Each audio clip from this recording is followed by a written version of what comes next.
Tragis, begini kondisi Baradae jelang sidang vonis LPSK ungkap, Eliezer sering lakukan ini setiap malam. Kondisi salah satu terdakwa kasus pembunuhan Brigadir J, atau Brigadir Yosua, yakni Richard Eliezer akhirnya diungkap oleh LPSK, atau Lembaga Perlindungan Saksi Korban. LPSK pun membongkar, ada kebiasaan dan kondisi sekarang Richard Eliezer selama hari-hari menjelang sidang vonis oleh hakim semakin aneh. Sebagai penguak fakta, atau sebagai justice kolaborator dalam kasus pembunuhan Brigadir J, Richard Eliezer malah justru mendapat hukuman jauh lebih berat, jika dibandingkan dengan terdakwa lain kecuali Ferdy Sambo. Menurut LPSK, melalui Edwin Partogi, ia menyebut, bahwa Richard Eliezer nampak begitu tertekan, setelah mendengar semua keputusan JPU, yang telah memberikan hukuman selama 12 tahun penjara.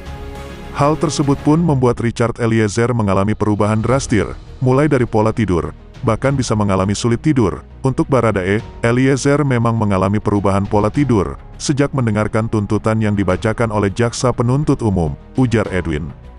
Jadi, kini dia kalau malam lebih sulit tidur. Tuntutan itu membuat pukulan buat Eliezer.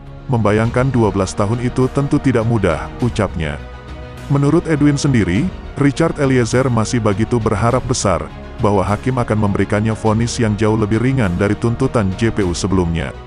Richard Eliezer berharap, vonis terhadap dirinya mungkin jauh lebih rendah, ujar Edwin. Bagi LPSK sendiri, ia yang selama ini selalu mendampingi Richard Eliezer, baik selama di persidangan maupun di tahanan, ia begitu banyak mendapatkan kejujuran itu jauh lebih penting daripada status JC yang disandang oleh Eliezer.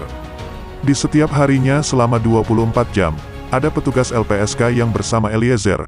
Posisi kami yang terdekat bersama Eliezer di tahanan, ujarnya.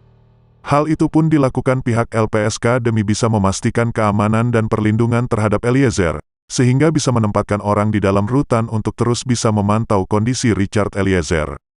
Seperti diketahui sebelumnya, sidang vonis hakim kepada para terdakwa akan dilakukan pada pekan depan ini. Termasuk juga Richard Eliezer, yang akan ikut menerima sidang vonis pada tanggal 15 Februari tahun 2023 mendatang ini. Berbagai upaya dan bantuan pun diketahui datang untuk membantu memperingan hukuman bagi Eliezer.